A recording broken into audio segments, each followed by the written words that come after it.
Hello लोगोफोर नोंथांमोनजों दिनै most important टपिकनि सायाव रायलायगोन। बे टपिकआनो जाहैबाय इउपिपिएल पार्टीनि एम फेरेंगा एबा रनजित बसुमतारीनि सायाव नोंथांमोननो सावरायगोन। सिगां बिथाङा हाग्रामा महिलारी बिथांखौ गोबां खोथा बुंबोदों। 17 बोसोराव जेबो मावाखै, जाजोबदों, लोंजोबदों, वाटएभार बेफोरबायदि गोबां एनि काइन्ड अफ खोथा बुंदों। दिनै 14 नं चिरां दुवाराव टिकेट होखांनायनि उनाव इउपिपिएल हानजानि ब्लकनि प्रेसिडेन्ट सेक्रेटारि इउथ गासिबो लानानै दिनै फेरेंगानि सायाव मा खोथा बुंदों जोंनि बिटिसिनि रायजो राजाफ्रा नुखाबाय। फेरेंगाया बुंदोंमोन जोंनि इउपिपिएल सरकारा थाइसेबो थाखा फैसा लायाजासे जोङो साख्रि होगोन बा गोबां खामानि होगोन, गोबां गिदिर गिदिर कमिटमेन्ट होदोंमोन। दिनै इउपिपिएलनि दिनै लिडार्सफ्रा, ब्लकनि इउथनि सेन्ट्रेलनि लिडारफ्रा दिनै रिजाइनेसन होगासिनो दङ आरो थैलाय उजिलाय बे बाराव इउपिपिएलआ सरकार दानो हाया रायजो राजाफोरा। ओंखायनो रायजोफ्रा कनसियास जादों। आं बे भिडिअनि गेजेरजों खावलायो, आपिल खालामो नोंथांमोना बिपिएफ हान्जाखौ सापर्ट खालाम। मानोना प्रमद बर'नि समाव जेरैबायदि जौगानांगौमोन जौगायाखै, जेरैबायदि कमिटमेन्ट होदोंमोन गासिबो आनएक्सपेक्टेड थगायजोबनाय रायजो राजाफोर दिनै फैयै फैनानै इउपिपिएल हान्जानि गेजेरावनो गावजों गाव दावराव दावसि, टिकेटनि थाखाय दावराव दावसि।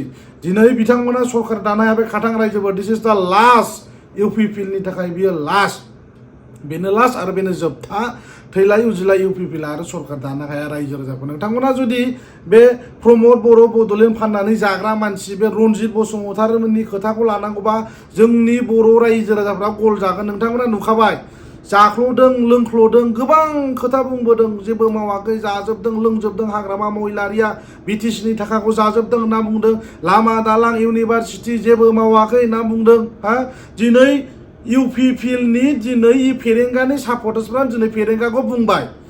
फेरेंगाया गरिब गुन्द्रा दुखुथिया सुबुंफोरनिफ्राय साख्रिनि नामाव फैसा जानानै साख्रि सोदों मादों, गोबां खोथा बेफोरबायदि दिनै जों नुनो मोनबाय, खोनानो मोनबाय। बेनो जाहैबाय फेरेंगा नोंनि खोथाया, बेनो जाहैबाय नोंनि खोथाया। फेरेंगा दिनै दिनाव लाजिदों लाजियाखै? थाखा फैसा गैयि सुबुंफ्राबो, गोरिब गुन्द्रा दुखुथिया सुबुंफ्राबो फ्रियाव साख्रि मोनगोन, गोबां सुबिदा मोनगोन, गोबां अपरचुनिटि मोनगोन होनना बुंदोंमोन। दिनै मा जाखो?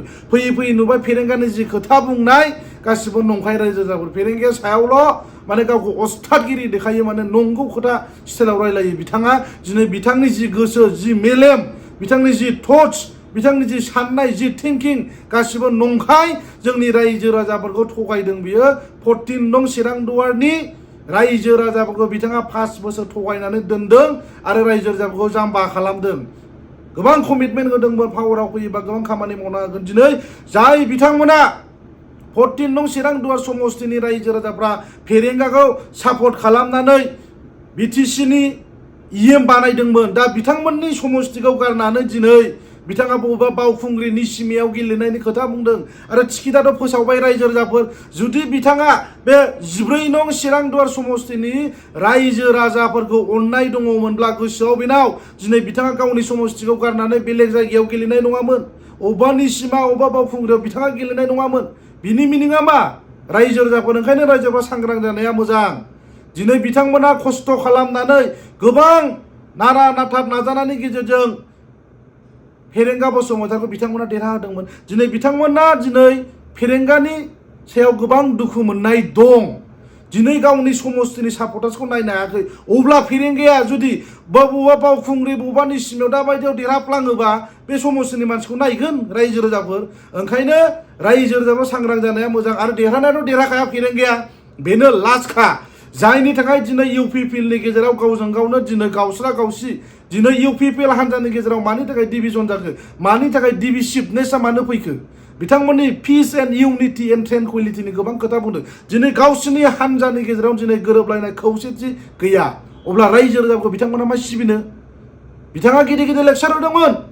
जोंनि साननाय, जोंनि मावनाया बिपिएफ हान्जानि एबा हाग्रामा महिलारी बायदि नङा होननानै बुंदोंमोन। दिनै फाइनालि प्रुभ जाबाय, सोराङाव दिनै फैबाय। दिनै बिथांनि 14 नं चिरां दुवारनि इउपिपिएल हान्जानि ब्लकनि सेक्रेटारि, प्रेसिडेन्ट, गोबां फिसा फिसौ प्राइमारि लेभेलनिफ्राय लानानै दिनै बिथांखौ दिनै दुखु मोनदों। दिनै ससियेल मिडियायाव प्रेस मिट होदों। फेरेंगानि थाखायनो दिनै इउपिपिएल हान्जाया गाज्रि जाबाय होननानै दिनै बिथांमोना दुखु मोननाय फोरमायदों। अबियासलि बुंखागोन, मानो बुङा?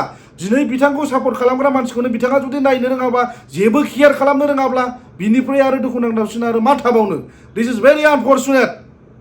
समस्तिनि मानसिखौ नायनो रोङाखै रायजो राजाफोर, बिथाङा जाय बिथांमोना सापर्ट खालामनानै देरहादों बेखौनो नायनो रोङाखै आरो बे गोदान समस्तियाव थांनानै रायजो राजाफोरनि मा खामानि मावनो। ओंखायनो फाइनालि जोबथारनायाव रायजो राजाफोरखौ आं बे भिडिअनि गेजेरजों आपिल खालामो, फैबाय थानाय जि जानो गोनां सेप्तेम्बरनि 22आव जागोन रायजो राजाफोर, बे बिसायख'थिया बिटिसिनि थैनाय थांनायनि बिसायख'थि, इउपिपिएल हान्जाखौ बिदाय होनांगौ रायजो राजाफोर आरो इउपिपिएलनि जेसेबां केन्डिडेटफोर दं बेखौ फेजेनजोबनांगौ आरो बिपिएफखौ सरकाराव लाबोनांगौ रायजो राजाफोर। मानोना बिथांमोना बिटिआर एग्रिमेन्ट खालामनानै गोबां रायजो राजाफोरनि गांनाय उखैनाय जेसेबां मिजिं दंमोन बेखौ दंस' खालामबाय।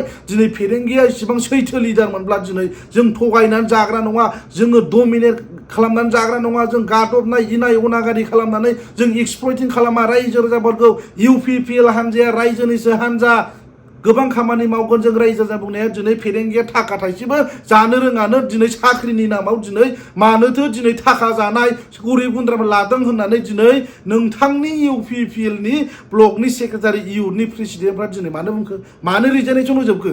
बेनो नामा नोंसिनि गोजोन खौसेथि इउपिपिएल हान्जा सुरनाय हाबाफारि लालायनाया दिनै मा जाखो? लाजिनांगौ, रायजोफ्रा सांग्रां जानाया मोजां लोगोफोर। Thank you.